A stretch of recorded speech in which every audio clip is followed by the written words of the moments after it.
Raise your fists together. I am somebody. I may be poor, but I am somebody. Red and yellow, brown, black, and white. We're all precious in God's sight. Everybody is somebody. Stop the violence. Save the children. Stop bullying. Save the children. Hold your head high. Stick your chest out. You can make it. Keep hope alive. Keep hope alive. Keep hope alive. Hi, I'm Dr. Sonia Whitaker, National Education Policy Director for Push for Excellence. And on behalf of the Rainbow Push Coalition, we'd like to thank you so very much for giving of your gift of time and joining us here on our Saturday morning forum. We'd like to thank Word Network for bringing you to us and us to you. And yet we recognize that there are many of you that are watching us right now on Facebook Live. If you're doing so, we'd like to ask that you like our page. And for the many of you that are watching us right now on YouTube Live, we'd like to ask that you subscribe to our page so that you may gain immediate access to all of the content that we have in store for you. And speaking of content, we can't do this without you. We need your support. And in fact, we've made it really easy for you to give. You can simply take that cell phone of yours and hold it to the QR code on your screen and give right on the spot. Or you can take that same cell phone and simply text the word push to 41444. Text push to 41444. We even have a third option for you. You can go to our website at rainbowpush.org and simply click on the donate button. Now, before we get into the content of our show today, we want to thank Mayor-elect Brandon Johnson on a job well done. So there you have it. Whatever you do right now, do not move. Do not touch that dial. Sit tight. We'll be right back because the push is on. Commissioner Brandon Johnson all smiles this morning with a new title. Good morning, Mr. Mayor-elect. Mr. Craig Wall, how are you? Johnson now ready to move ahead. I can't wait to be sworn in as the next mayor of the greatest city in the world. The thrill of last night's campaign victory now giving way to the reality of governing the city of Chicago. What will be your number one priority when you take office? Obviously, public safety is something that has been on the minds of people in the city of Chicago for a very long time. I mean, it's a very severe problem. And uniting the city requires us to sit down and talk to everyone. Johnson says that includes police as well as community and faith leaders and members of the newly elected district police councils. I think I made the right choice. Johnson began his day at the CTA Red Line stop in Chinatown thanking voters, but one group his campaign is really thanking is younger voters, many who may have been motivated by the rally with Bernie Sanders to go to the polls. How much was the youth vote a factor? It was monumental, you saw it. And that's the type of excitement that we need, right? Think about the number of people in my generation or older that are constantly pushing young people to get engaged. And we did that. This is Bishop Tavis Grant, the Acting National Executive Director of the Rainbow Push Coalition. We're so excited in what has just recently happened historically in the city of Chicago, the election of Brandon Johnson as the next mayor of the city of Chicago. You know, when we look at the combination of faith, labor, and civil rights organizations, community organizations, and activists, this was about a big tent approach, a collaboration, a coalition of individuals with one single solitary interest and objective. And we proved that it can work and it is pliable across the country. You know, Dr. King, April 4th, commemorated his assassination. And as we remembered the fact that we would not allow one bullet to kill the dream, here in Chicago to see the faces and the lives and the communities that have come together in the electoral process, proving those who spent so much investment, so much involvement, so much negative and violent engagement on January 6th to tear our democracy apart. We proved in Chicago that in the end, we can win. We want to say congratulations to our labor leaders. We want to say congratulations to our communities. And I want to say a special thanks to our millennials who prove once more and again that when they show up, they indeed show out. What a phenomenal show of power. Even one of our very own volunteers and one of our very own supporters, Reverend Will Hall, is now an alderman in the city of Chicago. When you look at this election and look at these numbers, what we've done here in Chicago, guess what? We're going to do it somewhere near you. Again, congratulations, Chicago. It's a new day, and we will build better. Push Excel's goal is to inspire students to strive for excellence in education in spite of personal, family, and community challenges that they might experience. How do we do this?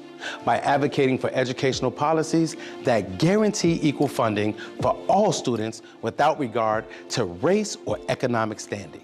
By engaging parents, students, and teachers in pursuing high-quality education and striving for educational excellence at every level. And by forging partnerships with community-based and public sector stakeholders in education.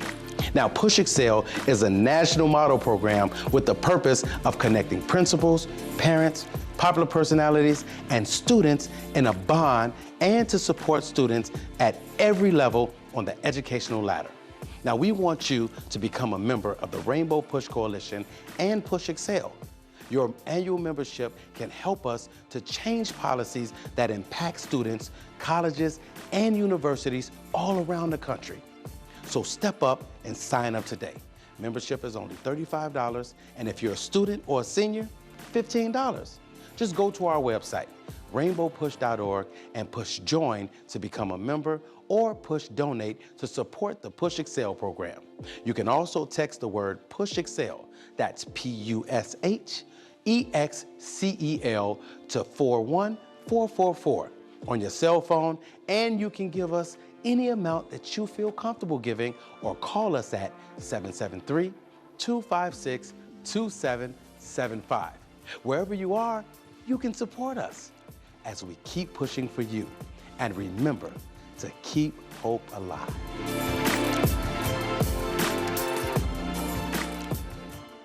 When you shop, Amazon gives. Visit Amazon Smile and select Push for Excellence as your charitable organization by starting your shopping at smile.amazon.com. Chicago, we are on fire in the city. We are excited. We've just elected our next mayor of the city of Chicago, Brandon Johnson. Well, I want you to know there was a journey from the primary throughout this runoff that caused Brandon Johnson to, what I believe, to win this election. He did build a cross-section of community and faith leaders and economic supporters and labor. He brought them all together in one, it was almost like a symphony. But I can tell you what was a great part of the symphony was the faith community. For the first time in many years since really when Reverend Jackson ran for president and when Harold Washington was elected mayor, this was perhaps the first time we've seen such a cross-section of faith leaders gathered and with one agenda. Every denomination was represented, and multiple members of the interfaith community decided that it was time that they stepped forward and talked about some of the conditions that existed in this city that required God to intervene and God to move into this candidate. Some of us quoted one of the scriptures in Isaiah that says, "Who will go for us? Who will we send?" And then we saw Brandon say, "Here am I, send me." And so now we have this young, progressive, African-American male who has now assumed the mantle of leadership for the city of Chicago. I want you to hear and from a historical frame of reference, from one of the leaders, faith leaders in the city of Chicago, the Reverend Otis Moss III will give us a kind of historical framework for the subsequent election of Brandon Johnson. And then I want you to hear from the newest member of the faith community in the city of Chicago, who hails from the state of Georgia, interestingly enough, the Reverend Reginald Sharp. These two men help us frame what happened and how we got to, on the eve of Dr. King's assassination, on the eve of April 4th, 1968, April 4th, 2023, we saw victory snap from the jaws of defeat. We saw victory coming up out of a tiebreaker almost. It was a nail-biting night for all of us, and yet God moved. And what does this mean? It means a lot to us, and we'll be telling you more and more about it. Good morning, everyone. Good morning. My name is Reginald Sharp, REGINALDSHARPE, and I serve as the third pastor of Fellowship Missionary Baptist Church, a revolutionary church in the city of Chicago. And so they asked me to share some words today, and I am wearing a Morehouse sweatshirt because since we're here honoring Dr. Martin Luther King Jr., I wanted to represent my Morehouse brother. And we have opportunity tomorrow to make his legacy live in a powerful way. To Brandon Johnson, we are praying for you, and we are asking that God will continue to empower you for the work that's ahead for you. Just a couple of thoughts, and then I'm going to be quiet. The civil rights movement, or should I say the civil rights revolution, did not just happen because of a solo. The reason I call it a revolution is because a revolution is a forcible overthrow of a government or social order in favor of a new system. What happened in 1950 and 1960 was not just a movement, it was a revolution. And it's important to understand that the civil rights revolution was not a solo, but it was a choir.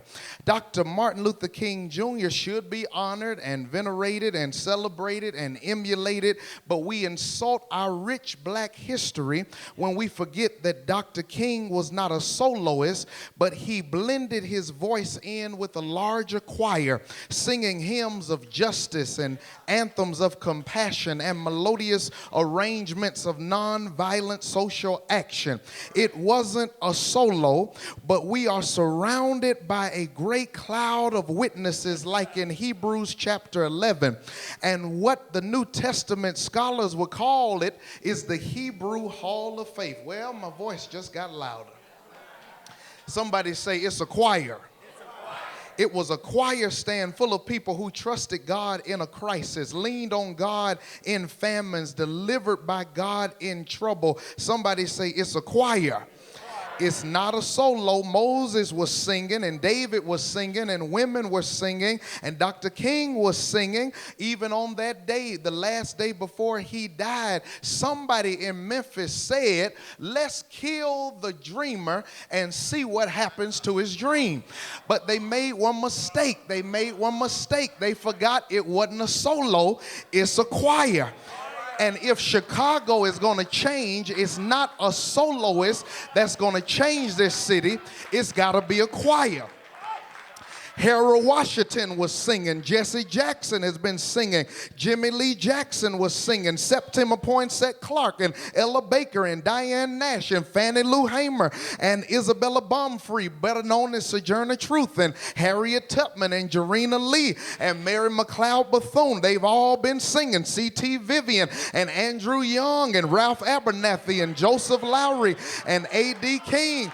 They've all been singing. And if we're going to make this city a better city, we better start singing. Somebody say it's a choir.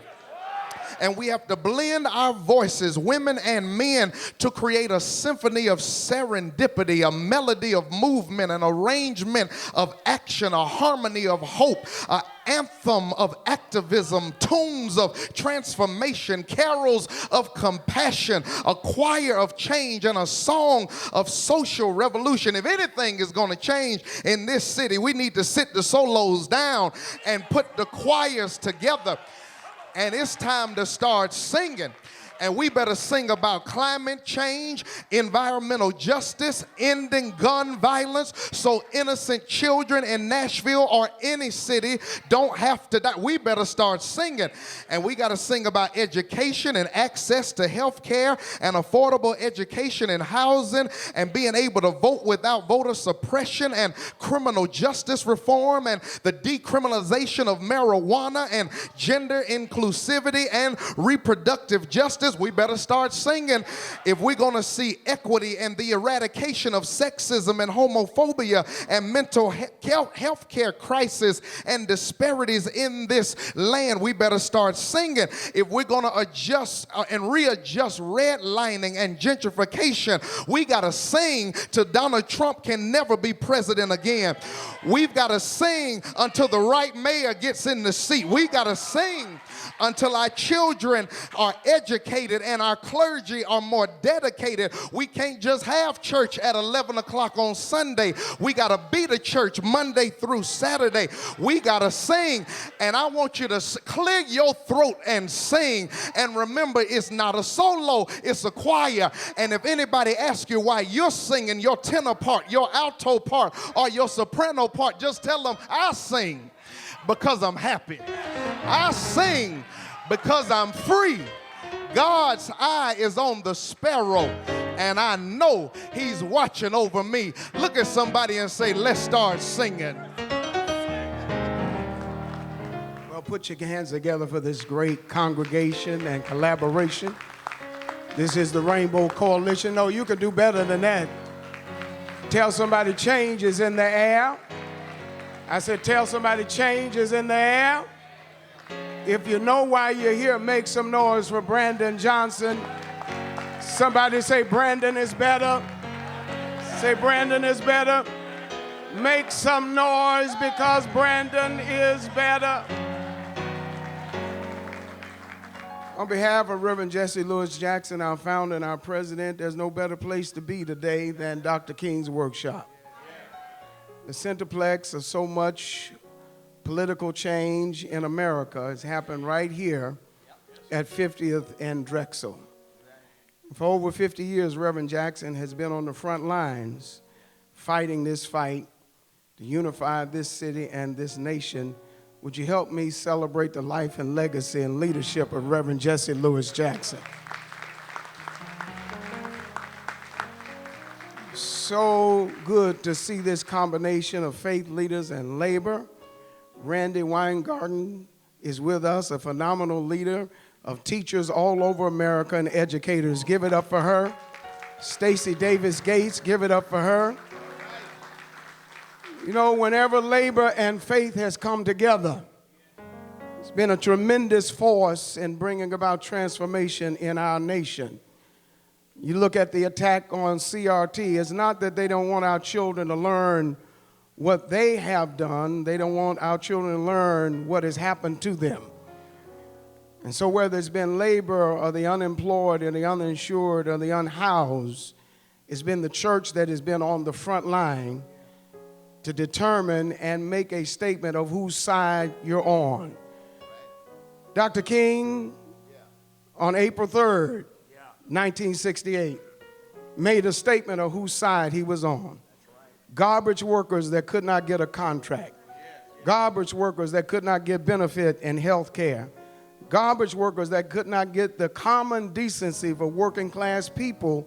Dr. King came out of the pulpit and got on the front line with garbage workers. And even today, we're still fighting for working Americans everywhere around this nation and here in the city of Chicago. And the question is, whose side are you on? Are you on the side of the worker? Are you on the side of the teacher? Are you on the side of the homeless? Are you on the side of the returning citizen? Are you on the side of the immigrant? Well, we've got an answer for Chicago. Brandon Johnson is on the right side. So there's something that Dr. King said, Pastor Ray, on that night before he died. And in that speech, Judge Bush, he said these words, it really doesn't matter now. We didn't come this far just to come this far. But we want Brandon to know it really doesn't matter now. We're going out tomorrow. We're going to win this race, and we're going to put you on the 5th floor in the city of Chicago. Doesn't matter what they say about you. Doesn't matter what they think about you. Mama said, doesn't matter what they call you. It matters what you answer to. Come April 5th, we want you to answer to being the honorable mayor of the city of Chicago. Make some noise for Brandon Johnson. Thank you, and good morning or good afternoon. I don't even know what time it is anymore. I do know it's time for a change, and I'm looking forward to tomorrow. So I'm grateful, to be in the company of witnesses that have been a part of this transformation that led to this moment. And it's also good to be with a group of people that their speech is so profound that the press can't keep up with it on Twitter. So Pastor Sharp, you might have to help them with your transcripts. And Pastor Ray, I know they did not tweet all of that. I can guarantee you that. But what an incredible opportunity we are experiencing right now. That's right. That's right. Well, we are literally seeing the unification of the city of Chicago. And it's happening. There are those, of course, that are trying desperately to separate us and to divide us. But it's not working. It's not. And that the better, stronger, safer Chicago that people have been desiring for some time, we're going to have that. We're going to have that.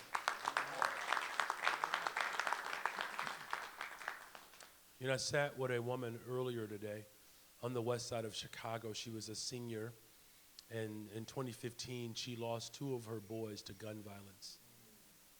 And you know what she said? She said, I need the city of Chicago to know that the best way to save a life is to give someone an opportunity to live.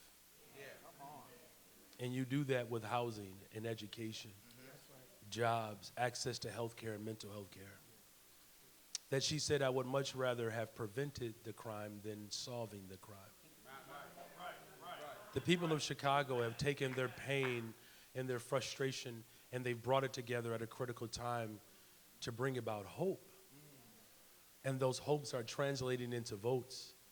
Because people recognize that those votes turn into policy that we can codify, that ultimately brings the transformation.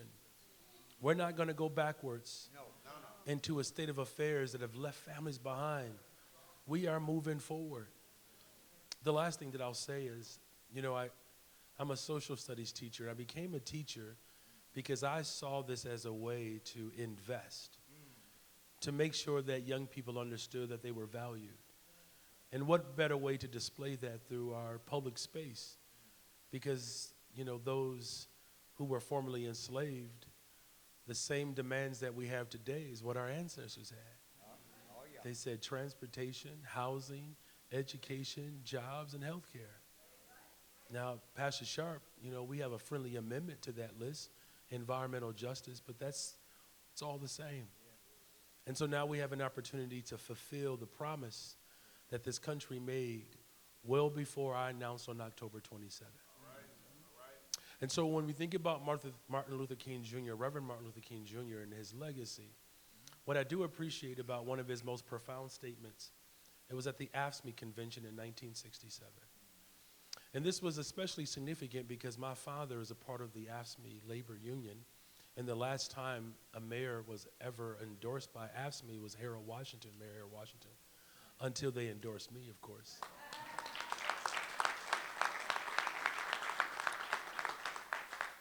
And what he said was, and I'm going to paraphrase because I know there are folks that are going to do a little fact checking. He said that if the labor rights movement and the civil rights movement were to ever collide, what enormous potential it would have. He knew something, y'all. And guess what? We know what he knew. And that's why you have faith leaders and labor leaders that have surrounded my candidacy. And that's why people are afraid. because they know that that's the combination that's going to go to the 5th floor come April 4th, and that's the combination that's going to bring the transformation. I don't know, I just feel my Reverend Jesse Jackson bubbling up in me. That's going to be, what did I say again? I don't know, get Greg Pratt, maybe Greg Pratt can tweet it. What did we say again? The combination is going to bring the transformation, all right? And then my elevation, come on, that's it.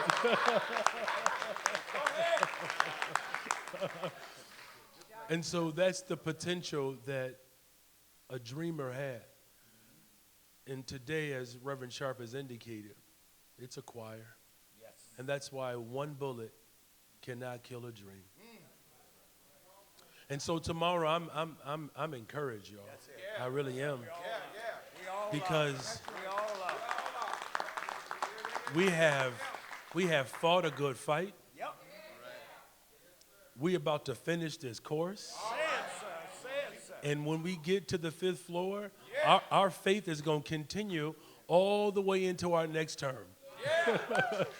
So the potential that Reverend Martin Luther King Jr. saw and felt and heard, on April 4th, I'm counting on the city of Chicago to recognize not just the assassination, but the revival and resurrection of the city of Chicago. My name is Brandon Johnson. Let's punch 5 and come alive. Thank you. My name is Otis Moss, O-T-I-S, M-O-S-S, Roman numeral 3, Otis Moss III. I serve at Trinity United Church of Christ on the south side of Chicago.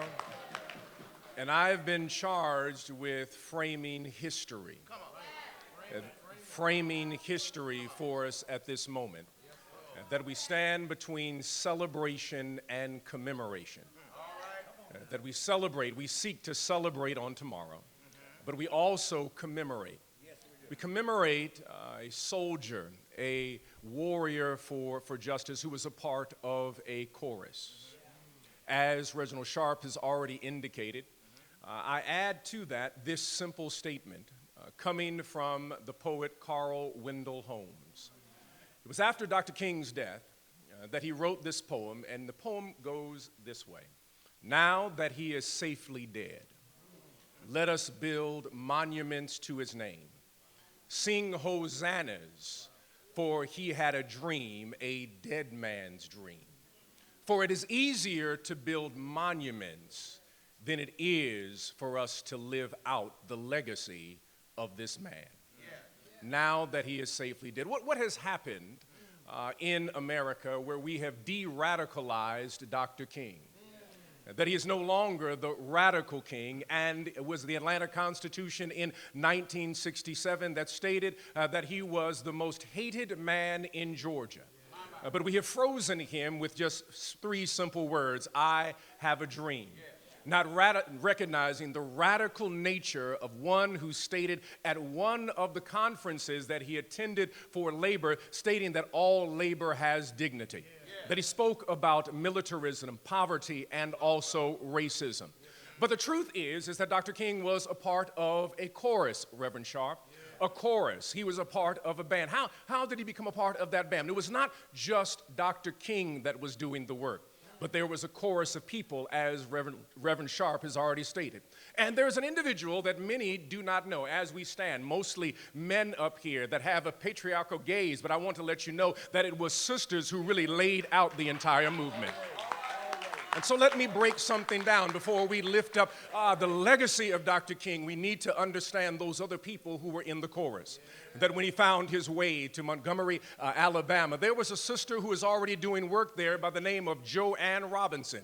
Joanne Robinson was a part of the Women's Political Action Committee. This Women's Political Action Committee had already been working to destroy segregation. And so when Dr. King, at the age of 26, when he was in the basement of Holt Street Baptist Church, and the men were arguing after Rosa Parks had been arrested, should we have a boycott for one day? No, someone else said, no, we should let the NAACP Legal Defense Fund lead it. But there was Joanne Robinson in the back with Rosa Parks and several other sisters. They said, let the brothers argue. We're going to go ahead and start a revolution. And so they went over to Alabama State University and they decided to put together a flyer. They did not have Xerox machines. They just had mimeograph machines. And they were able to print 55,000 flyers in 8 hours. And when Dr. King woke up at 5:30 a.m. to get his paper, they had already given the flyers to young children across the community, and they delivered those 55,000 flyers to every black household in the city.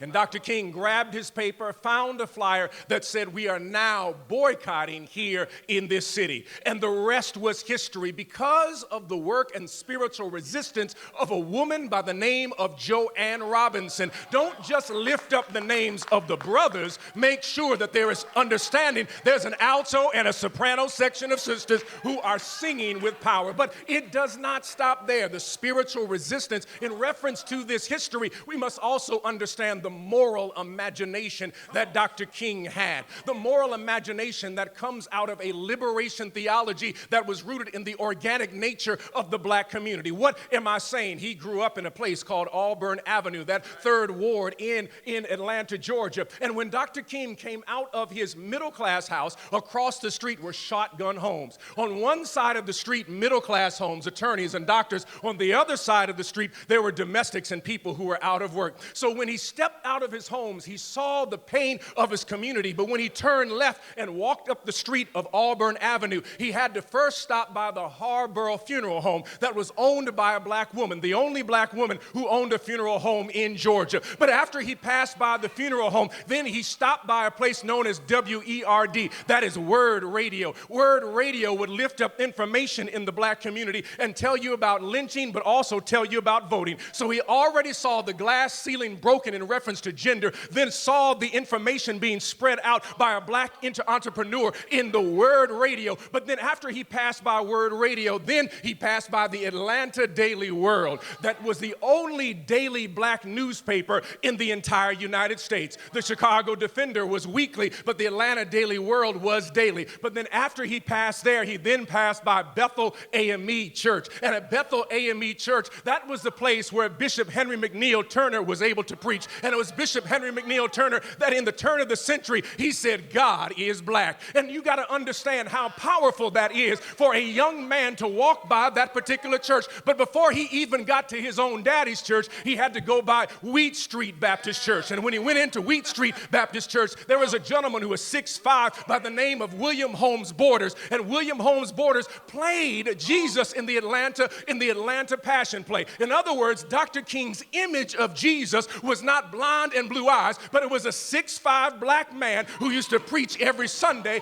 on Auburn Avenue. And there was William Holmes Borders, who would preach and speak with such power that he spoke with such authority that Reverend Jesse Jackson heard him one day as he was closing out a message. He said, I am somebody. I am a poet in Langston Hughes. I am somebody. I am an aeronautical engineer in Bessie Strong. I am somebody. He heard the idea of I am somebody, and so did Dr. King. But after Dr. King passed by Wheat Street Baptist Church, he then moved past a place called the Alexander Insurance Company. This was the same insurance company that insured the cars in Montgomery, Alabama, because not a single insurance company would insure cars in Montgomery, Alabama, because black people were picking up other black people and taking them to their jobs. We had Uber before Uber even knew what Uber was. And so you have to understand that they were picking up people. And so it was the Alexander Insurance Company that could not get black cars insured anywhere in America. So he got on a plane, went over to England, and got the Lloyds of London to insure the cars in Montgomery, Alabama.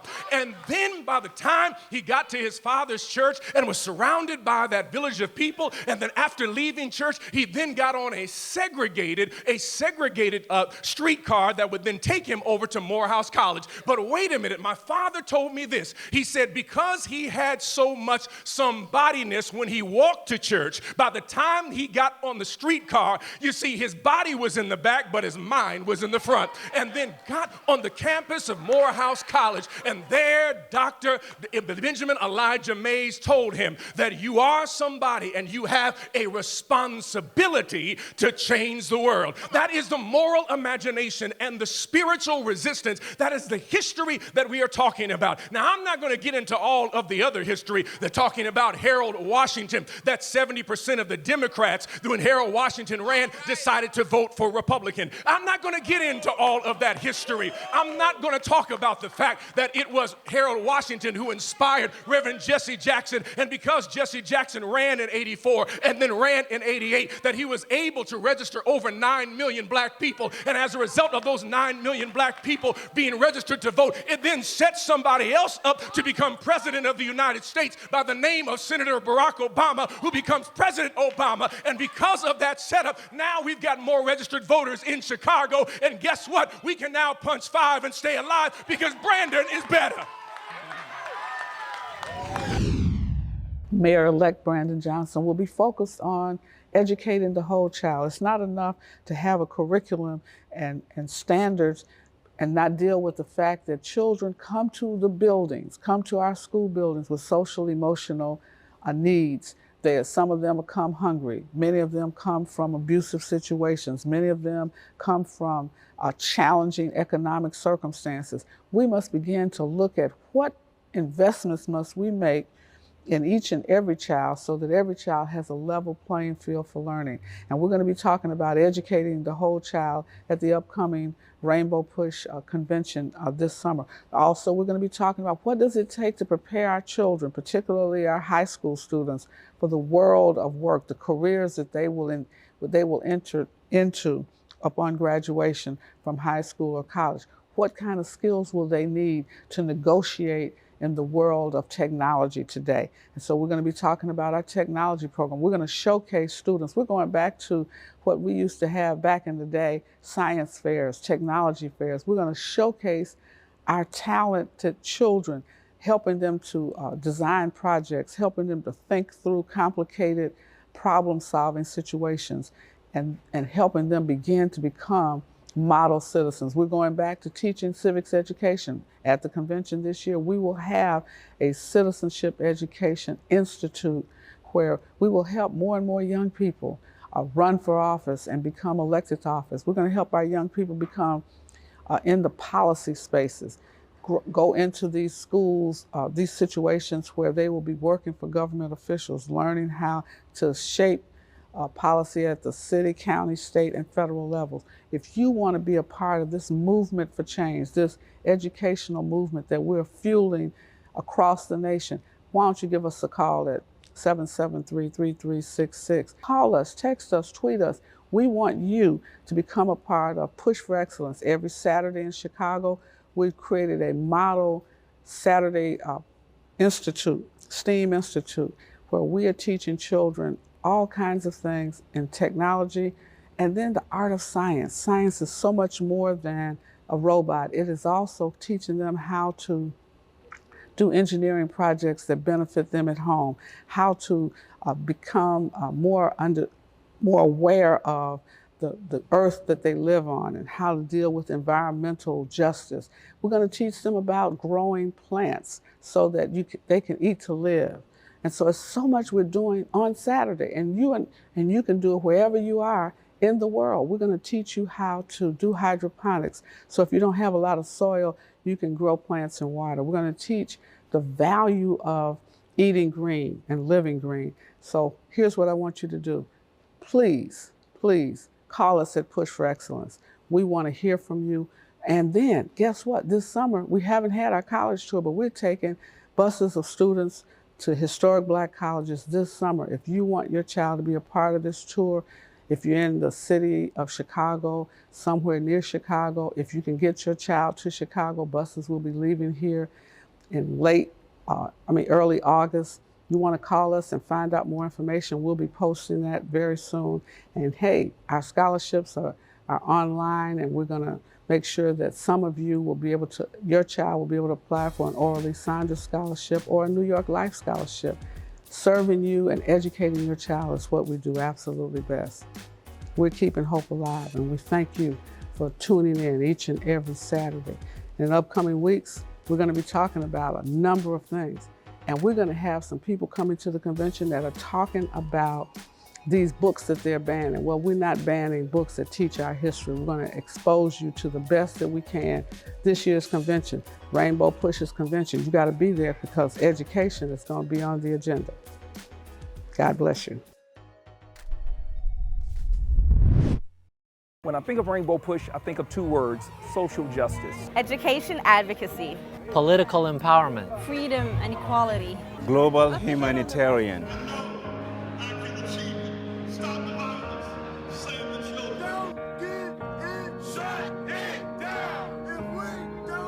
Evolutionary, revolutionary. Political change. Inclusion, evolution. Push Excel.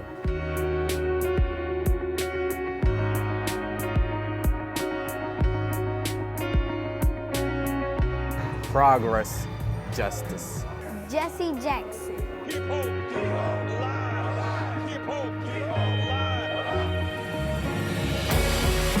Love for disciplines. Equality and perseverance.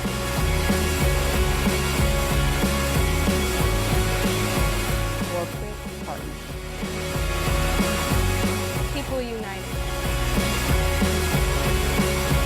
Push yes. I'm Otis Moss III. I'm Frederick Douglass Haynes III. And we are here simply just to say to you about an incredible organization known as Operation Push.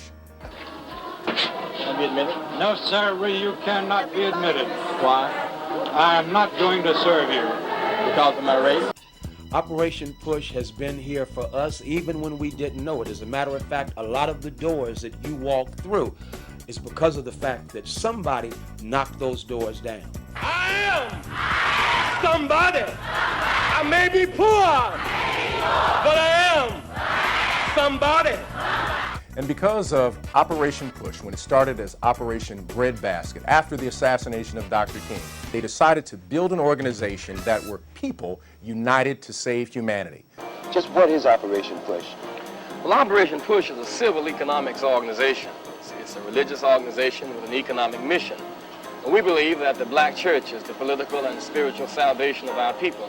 And it is to that extent that we challenge churches and churchmen to get involved. And so we are simply asking those who have been blessed by Push to join the movement. That's right. And if you do that, I promise you, you are blessing the next generation. And that's what we need, generationally, to bless those who come behind us, just as those before us made sure that we could have what we have. That's Operation Push, pushing doors open. But we can't push if we don't have your hand involved. We want to turn on the gas. We want to turn on the water. We want to sell the clothes. We want to sell the cars. We want to be men.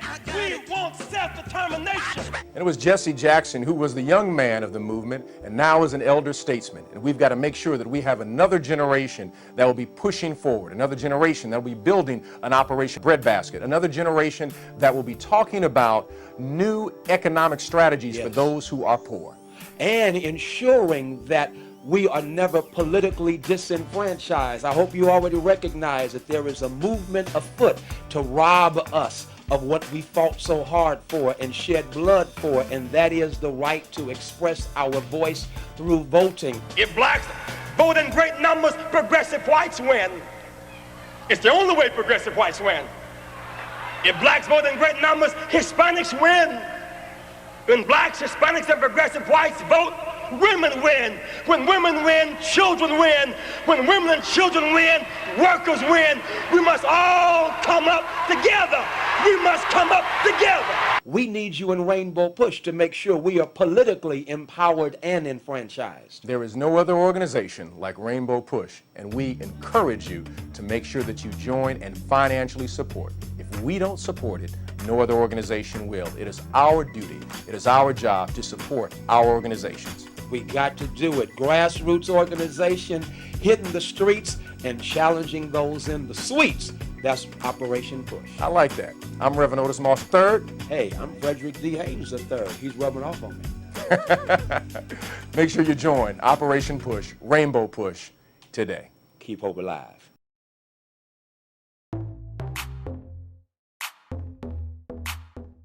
And I'm looking forward to all the great things that you're going to do for this city. We're going to do it together. Brandon Johnson shaking hands with commuters this morning at the Red Line Cermak stop in Chinatown, fresh off his victory.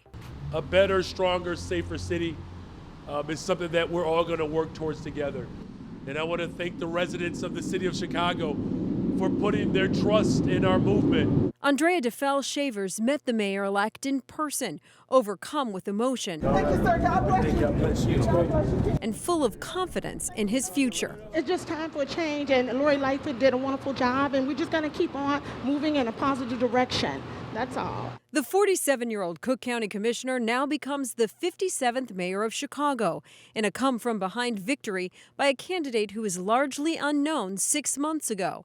The progressive Democrat facing the challenge of bringing together a city divided on how to deal with big issues like crime. Meanwhile, Johnson's base is looking for him to deliver on a campaign promise to invest in people all across the city. Actually, just congratulated him and wished him well for the city. So we'll see how it turns out. I think he'll get it done. In the 4 years, I think he'll get it done.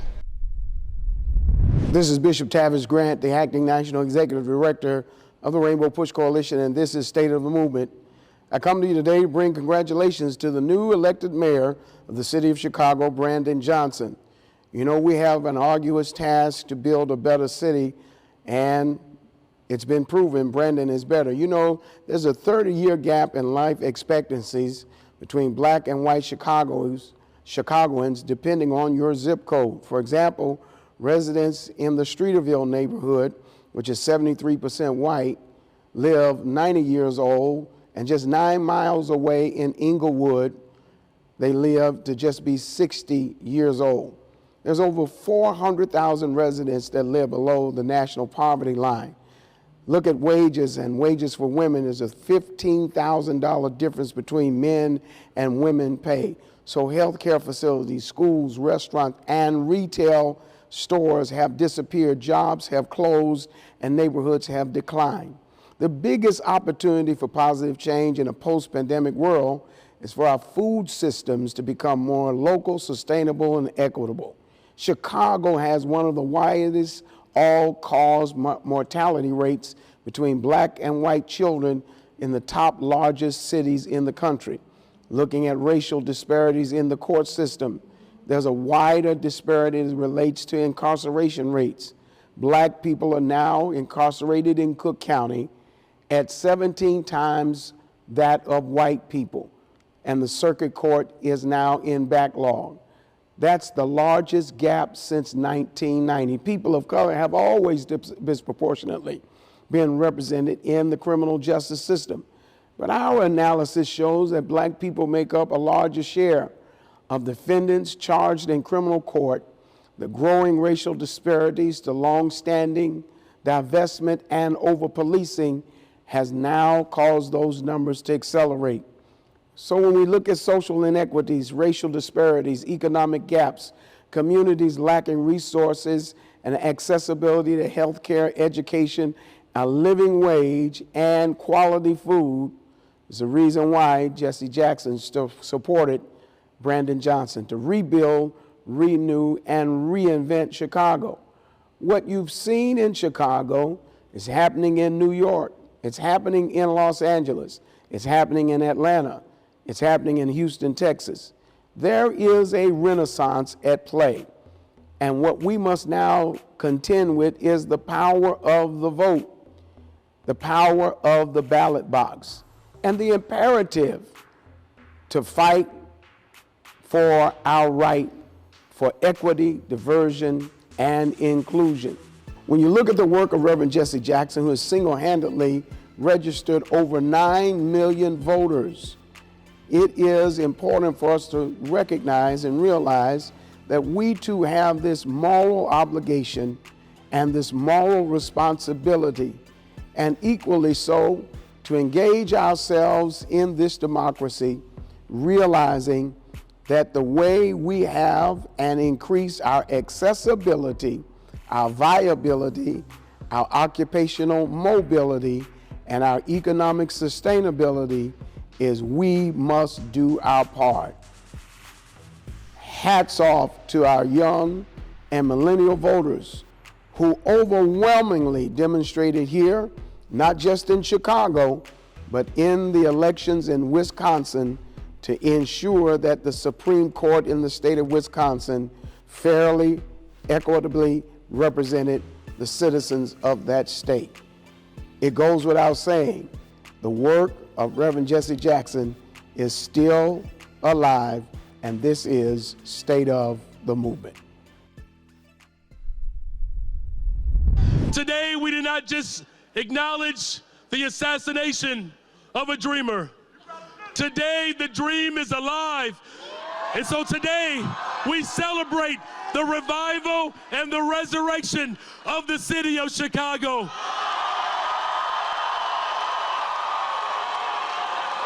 It is time for Chicago to come alive. Come alive, Chicago. My name is Brandon Johnson, and I can't wait to be sworn in as the next mayor of the greatest city in the world, Chicago.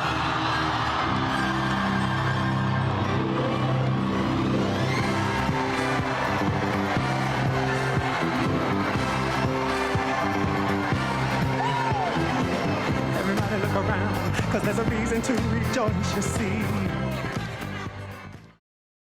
This is Bishop Tavis Grant. I want to thank you for being a part of our viewing audience on today. What an amazing program, and just one thing after another, so much information, engagement, and involvement, and yet I can't do it free.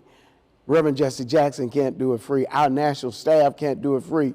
Our international affairs can't do it free, and I need your help, you know, as we look at moving forward into a bright and bold and beautiful future. We can't do it without you. At the bottom of the screen, you can text the word PUSH to 41444, and through your mobile device, your tablet, your laptop, you can give right now $35 a year, $15 for seniors and students, and yet there's so many of you. I'm asking today for you to help us. We're doing some phenomenal infrastructure development. We're doing some phenomenal programming and service provision. And in these next 100 days, I can't do it without you. I need you right now to give us a very special gift of $100. I want to send you one of Reverend Jackson's books. I want to send you the Keep Hope Alive or I Am Somebody book. If you'll give that $100, you see at the bottom of the screen where you can give.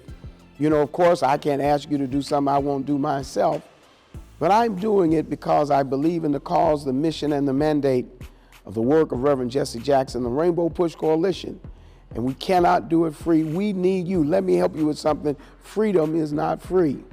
And whether it is our humanitarian efforts in Jackson, Mississippi, our humanitarian efforts in Nashville, Tennessee, our humanitarian efforts around the world, we need your help. $100, what will it do? It will make sure that our students get much needed services and resources. It'll make sure seniors who call us who need benevolence, assistance, and care will not be turned away. It means that when we send relief products and products and materials around the country, those trucks can go out, those boxes can be filled, and those individuals can be served. That's what you're giving to. I want to give back to you, though. I want to send you a very special copy of one of Reverend Jackson's books, and I want you to know how grateful I am and thankful of your giving. $100 makes it happen. At the bottom of the screen, you can see how you can give, and I need you to do it right now. And guess what? I want to thank you in advance because you're helping me keep hope alive. We're excited to get more people involved in Rainbow Push, supporting the programs of Push for Excellence and the Citizenship Education Fund. If you're interested in impacting public policies, if you believe in the scholarships that we give to thousands of students each and every year, you can become a policymaker by becoming a member of Rainbow Push right now. For an annual membership of $35, or if you're a student or senior, $15, you can help us make a difference in the lives of millions. How do you become a member? Visit our website at rainbowpush.org and press join. Or maybe you'd like to support us. You can text the word PUSH, that's P-U-S-H, to 41444 on your cell phone, and you can give any amount you feel comfortable giving. You can also call us at 773-256-2775, or go to rainbowpush.org and push donate. Wherever you are, you can support us as we keep pushing for you. Thank you for tuning in to our International Saturday morning broadcast. We need your support. Here are ways to give to Rainbow Push Coalition. Text PUSH, P-U-S-H, to 41444 to support the work of Reverend Jesse Jackson Sr. and Rainbow Push Coalition. When you shop, Amazon gives. Visit Amazon Smile and select PUSH for Excellence as your charitable organization by starting your shopping at smile.amazon.com. So thank you for joining us on our Saturday morning forum. Be sure to visit our website at rainbowpush.org so that you can gain information relevant to our up and coming annual convention. You'll also want to visit all of our social media platforms so that you can gain additional information about all that we have going on in the organization. And equally important, we appreciate your ongoing support. Feel free to take that cell phone of yours and hold it to the QR code on the screen and give on the spot. Or take that same cell phone and text the word PUSH to 41444. Or you can simply go to our website at rainbowpush.org and click on the donate button. We are sanctuary. We are a sanctuary. When I think of Rainbow Push, I think of two words: social justice. Education advocacy. Political empowerment. Freedom and equality. Corporate partnership. Stop the violence. Save the children. Don't get in. Shut it down. If we don't get in, shut it down. Political change. Inclusion, evolution. Progress, justice. Jesse Jackson. Keep hope. Keep hope alive. Alive. Keep hope. Keep hope alive. Alive.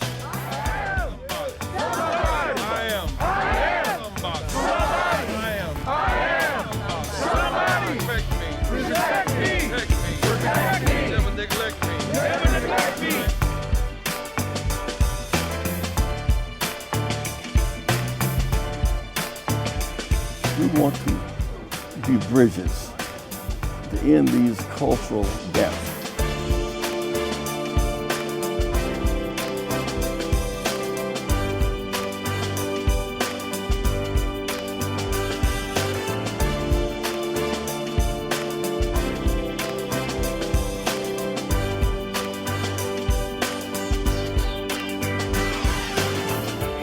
We're going forward. By hope. Not backwards. By fear.